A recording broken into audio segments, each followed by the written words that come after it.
दिवाळीमध्ये मस्त असे फराळ करायचे, चविष्ट चवदार फराळ करायचे, गोड पदार्थ, तिखट पदार्थ करायचे आणि फॅमिलीने एकत्र बसून छान फराळावर ताव मारायचा.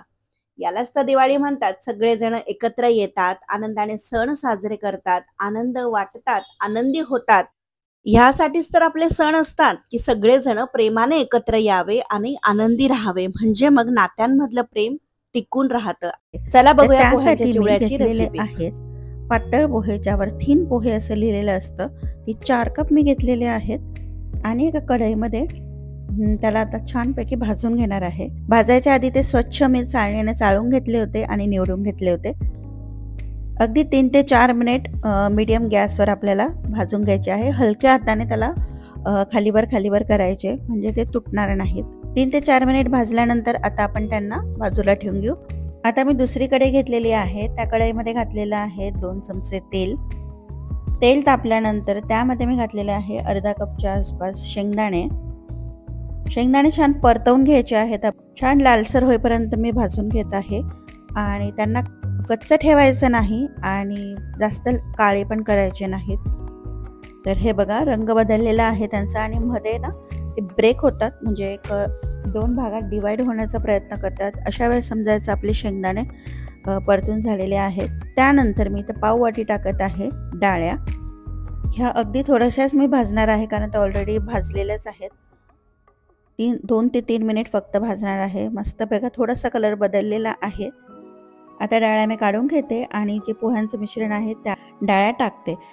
त्यानंतर जर तुम्हाला आवडत असतील तर काजू, बदाम, मनुके हे सगळं आपण चिवड्यात घालू शकतो. तर मी इथे थोडेसे काजू हलकेसे तळून घेतलेले आहे सोनेरी रंग येईपर्यंत. कढईमध्ये घेतलेला आहे परत 2 पळी तेल, छोट्या पळ्या, आणि 2 चमचे टाकलेले आहे मोहरी. मोहरी तडतडल्यानंतर त्यामध्ये घातलेलं आहे 2 चमचे जिरं आणि बडीशोप. चिवड्यामध्ये ना या बडीशोपची चव खूप छान लागते. अशा पद्धतीने चिवडा करून बघा. हा चिवडा मी माझ्या आईकडून शिकलेली आहे. आई खूप छान बनवते. त्यामध्ये घातलेला आहे पाव चमचा हिंग आणि 4 ते 5 हिरव्या मिरच्या.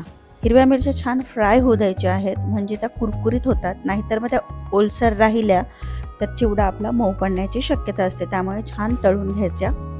आणि त्याचप्रमाणे टाकलेला आहे कढीपत्ता.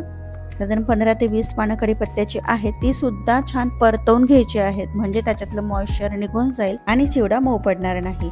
त्यामध्ये घातलेली आहे 1.5 चमचा हळद. हे सगळं मिश्रण छान परतवून घ्यायचं आणि जे पोहे आपण ठेवले होते त्यावर शेंगदाणे वगैरे टाकले, त्यामध्ये आपल्याला हे मिक्स करून घ्यायचं आहे. सगळ्या कढईतलं व्यवस्थित मिक्स करून घ्यायचं. थोडीशी मी परत पोहे कढईमध्ये घातले आणि सगळं पुसून घेतलेलं आहे त्याला. हलक्या हाताने एकदम मिक्स करायचा चिवडा, नाहीतर मग तो खूपच चुरा होणार.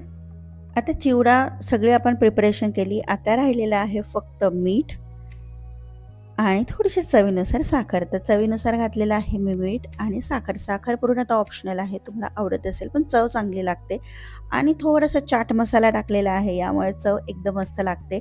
आणि आता मस्तपैकी हे सगळं एकत्र करून घ्यायचं आहे. पहिल्यांदा वाटतं अरे बापरे हळद कमी पडली की काय, पण नाही, जसं जसं आपण चिवडा मिक्स करू तसं तसं हळद पण छान मिक्स होते, सगळीकडे सगळ्या पोह्यांना लागते. आणि हो, गॅस एकदम कमी फ्लेमवर चालू ठेवायचा, कारण पोह्यांचा चिवडा आपल्याला कुरकुरीत पाहिजे आहे. त्यामुळे अगदी 3 ते 4 मिनिट मस्तपैकी कमी गॅसवर आपण हा परतवून घेणार आहोत.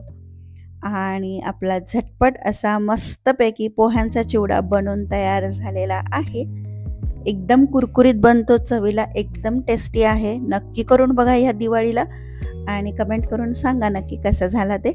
आणि चिवडा ना गरम गरम डब्यात भरू नका, तो पूर्ण गार होऊ द्या. त्यानंतरच तुम्ही हवाबंद डब्यात पॅक करून ठेवा, नाहीतर तो मऊ होईल जर गरम गरम डब्यात भरला तर. असा मस्तपैकी चिवडा बनवून तयार झालेला आहे, एकदम क्रिस्पी, कुरकुरीत आणि चविष्ट.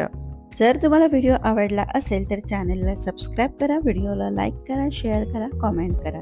पुन्हा भेटूयात नवीन एका व्हिडिओमध्ये. तोपर्यंत स्वस्त राहा, मस्त राहा आणि दिवाळीसाठी मस्त मस्त फराळ तयार करा. आणि कोणते कोणते तुमचे फराळ बनवून झाले आहेत हे कमेंट करून नक्की सांगा.